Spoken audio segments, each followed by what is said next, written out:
नमस्कार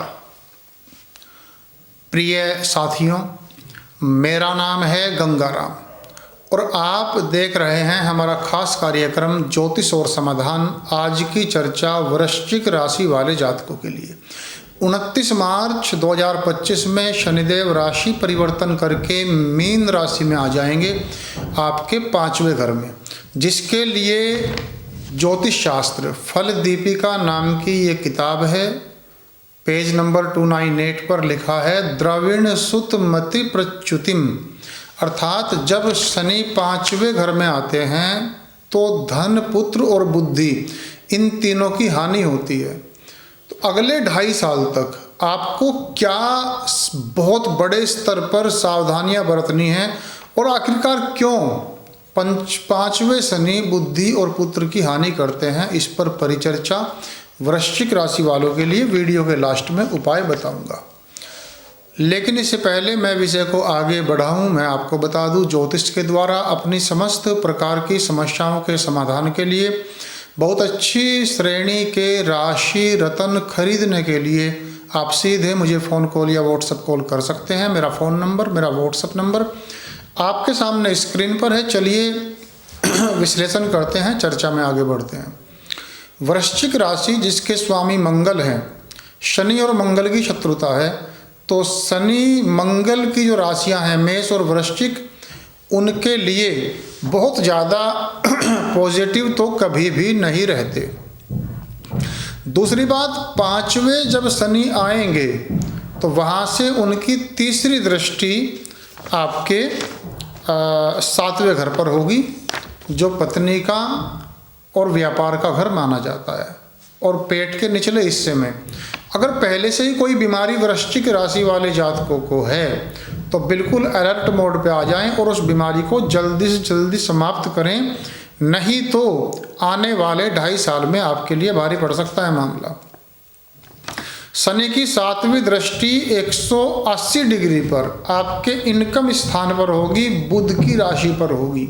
यहाँ फल थोड़ा सा ठीक ठाक रहेगा, इनकम में कोई बड़ी बाधा नहीं होगी। और इस बात की चर्चा शास्त्रकार ने फल दीपिका का जो मूल लेखक हैं उन्होंने भी नहीं की है। इनकम में कोई दिक्कत नहीं होगी। लेकिन ये जो शनि की आपकी 10वीं दृष्टि है ये आपके द्वितीय भाव पर होगी और वहाँ पर धनु राशि है, बृहस्पति की राशि है।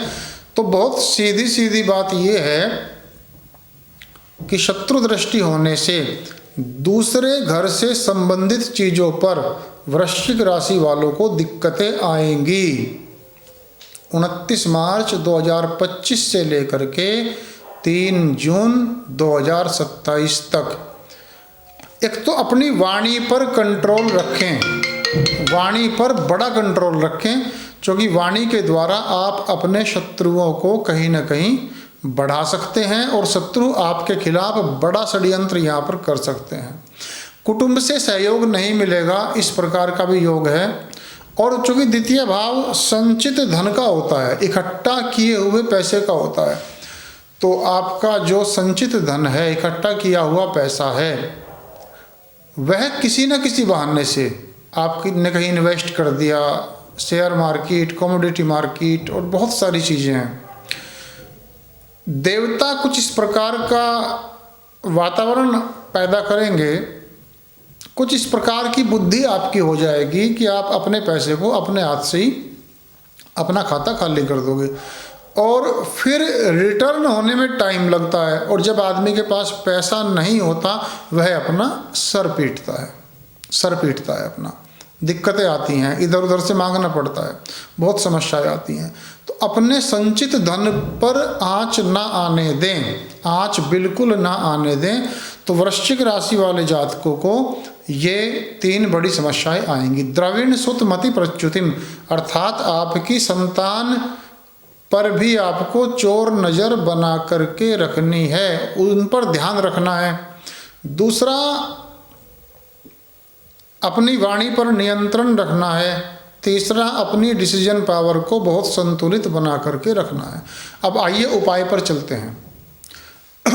अपनी नियमित पूजा पाठ, अपनी दैनिक पूजा पाठ जो भी आप करते हैं, जो भी आपका नित्य कर्म है, वो तो आप कीजिए, वो तो 100% आप कीजिए।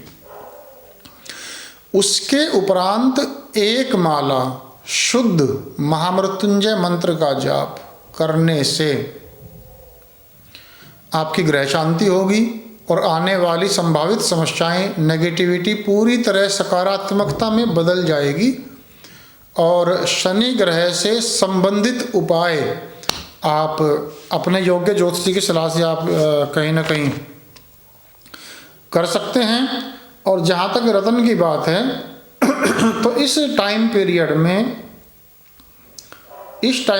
में आप, जो कि आपका जो मुख्य रूप से रत्न है वह माणिक है, दशम स्थान के स्वामी सूर्य हैं जो योग कारक हैं, आप एक माणिक पहन सकते हैं तो आपके लिए शुभ रहेगा। मैं कामना करता हूँ जानकारी आपको अच्छी लगी होगी। साथियों, वीडियो को लाइक करें, शेयर करें और मेरे चैनल को सब्सक्राइब करें। आज इतना ही, नमस्कार।